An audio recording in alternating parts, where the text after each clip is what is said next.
when you deal with John, especially get into it right away. And the coolest thing with John was I just came from a long season. Get here, it's my first time as a head coach. John just came from a season broadcasting, and we both jump into a new role, and both of us are trying to figure it out, and we're way behind the 8 ball.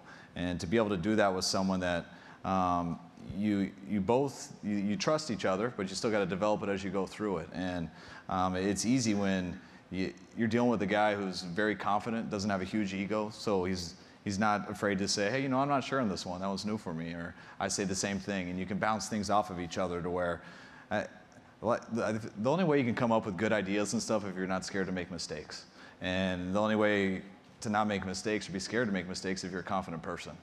So when you're dealing with John, you can speak the truth, you can say what you want, and it doesn't always have to stay that way. Your minds can change. You're both trying to figure things out, trying to do things the right way, and everyone's trying to come up with the best way to help the franchise. And dealing with John, it's always a work in progress for both of us. But I know I'm dealing with a person who has the same intentions as me, and that's to figure out a way to bring championships to this organization. You know what I love is guys that have achieved what you guys have achieved, but you still check your ego at the door when you go in.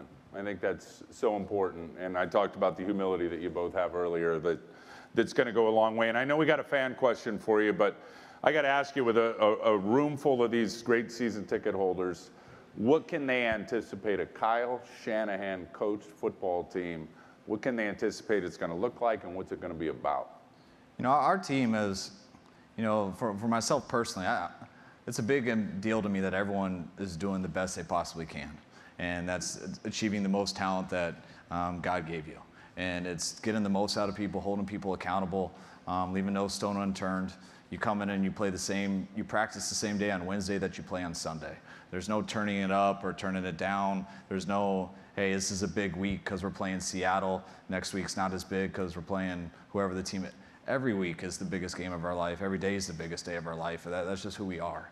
And, I don't like to look at it as wins and losses, because that's not always something you can control. What you can't control is what you put into it every day. And our team is going to be a team that's totally focused on being the best you can be. And my goal when we get out there this year, that every Sunday, our team, our fans, our organization believes we're going to win that game. Whether that happens or not, we believe we're going to do it because we put the work in, we're prepared, and then we can live with the consequences.